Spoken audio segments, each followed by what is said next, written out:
இன்னைக்கு எதை பற்றி பார்க்க போகிறோம் அப்படின்னா வாத்து வளர்ப்பை பற்றி பார்க்க போகிறோங்க. வாத்து நாங்கள் வந்து இகோ வெரைட்டி வச்சுருக்கோங்க.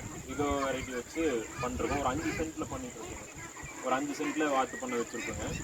இது எப்படின்னா நாங்கள் வந்து மெயினாக ஃபோக்கஸ் பண்ணுறது முட்டைக்கு தான் ஃபோக்கஸ் பண்ணி வளர்க்குறோங்க. முட்டை ஃபோக்கஸ் பண்ணி வளர்த்து நாங்கள் வந்து முட்டை வந்து ரெகுலராக டிபார்ட்மெண்ட்டுக்கெலாம் சப்ளை பண்ணுறோம். மீன் ஷாப்புக்கு சப்ளை பண்ணுறோங்க. இது வளர்த்துறது இந்த நம்ம கோயம்புத்தூர் கிளைமேட்டுக்கு அடாப்ட் ஆகிக்குது. ஒன்றும் கிளைமேட்டு எந்த பிரச்சனையும் வர்றதில்லைங்க. ஹார்ட் அட்டாக் அது மாதிரி எந்த பிரச்சனையும் வர்றதில்லை. இப்போ நம்ம மெடிசன் வைஸாக பார்த்தீங்கன்னா கோழிக்கு நம்ம கொடுக்குற அளவுக்கு நம்ம மெடிசன் கொடுக்க தேவையில்லை. அந்தளவுக்கு பெருசாக மெயின்டெனன்ஸ் இல்லைங்க. மெயின்டெனன்ஸ் ஃப்ரீயாக தான் இருக்குது. எங்களுக்கு ஒரு 10 வருஷம் அனுபவம் இருக்கிறங்காட்டிக்கு வாத்தில் பெருசாக நான் என்னோடய எக்ஸ்பீரியன்ஸில் எந்த மெடிசனுமே கொடுக்கல. லசோட்டா மட்டும் கொடுக்குறேங்க. லசோட்டா வந்து மாதத்துக்கு ஒரு டைம் வந்து பாலில் மிக்ஸ் பண்ணி வச்சுருவோம் நாங்கள். அதனால் எங்களுக்கு அது பெருசாக நாங்கள் மெடிசன் அது கொடுக்குறதில்ல. நாங்கள் முட்டைக்கு தான் மெயினாக ஃபோக்கஸ் பண்ணி வளர்த்துறோம்.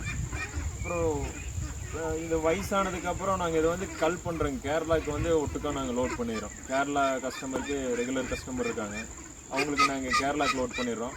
நைட்டு பார்த்தீங்கன்னா நாங்கள் இந்த செட்டுக்குள்ளே க்ளோஸ் பண்ணிடுறோங்க. முட்டை கலெக்ட் பண்ணதுக்கப்புறம் நைட்டு ஒரு 6 மணிக்கு அப்படி முட்டை வச்சு முடிஞ்சிடுங்க. காலையில் ஒரு 6 மணி அப்படி முட்டை வச்சு முடிஞ்சு முட்டை கலெக்ட் பண்ணதுக்கப்புறம் நாங்கள் கோழி வந்து வாத்தை வந்து ஃப்ரீ ஸ்பேஸில் விட்டுறோம். இந்த தென்னை மரத்துக்கு இடையில் ஒரு 5 சென்ட்டில் விட்டுறோங்க. அப்புறம் நாங்கள் ஃபீட் பண்ணுறது எல்லாமே வெளியே தான். கோதுமை கொடுக்குறோங்க. ஃபீடிங் பார்த்தீங்கன்னா கோதுமை லேயர் பெல்லட் கொடுக்குறோம். லேயர் பெல்லட் கொடுத்தங்காட்டிக்கு நம்மளுக்கு முட்டை ப்ரொடக்ஷன் அதிகமாக இருக்குது. குவாலிட்டி நல்லா இருக்குது முட்டையோட குவாலிட்டி.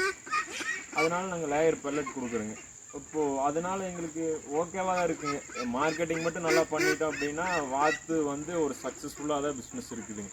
நம்மளுக்கு ஒரு நல்ல ரிசல்ட் கொடுக்குது. ஒரு 50% வரைக்கும் லேயிங் வருதுங்க. அதனால் வாத்து வளர்ப்பு பண்ணலாம். இன்னும் ஃப்யூச்சரில் வந்து நாங்கள் எப்படி ஃபீட் பண்ணுறோம், எப்படி நாங்கள் மெயின்டைன் பண்ணுறோம், எப்படி முட்டை கலெக்ட் பண்ணுறோம் அப்படிங்கிறதெல்லாம் நாங்கள் வந்து வீடியோவை அப்லோட் பண்ணுறோங்க.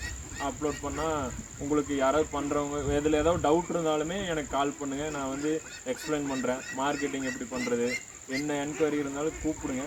நான் ஃப்ரீயாக இருந்தேன்னா கண்டிப்பாக நான் திருப்பி கூப்பிட்டு உங்களுக்கு ஆன்சர் பண்ணிடுறேன். இல்லை அப்படின்னா கூட வாட்ஸ்அப் பண்ணுங்கள். என்ன டவுட்டு, எங்கே குஞ்சு வாங்கணும், எப்படி ஃபீட் கொடுக்கணும், என்ன டவுட்னாலும் லைஃப் ஸ்டாக்கை பொறுத்தளவுக்கு என்னோடய எக்ஸ்பீரியன்ஸ் வந்து உங்களுக்கு ஷேர் பண்ணுறேன். என்னோடய நாலேஜ் ஷேர் பண்ணுறேன். கண்டிப்பாக கால் பண்ணுங்கள். ஒன்றும் பிரச்சனை இல்லை எனக்கு. Okay thanks.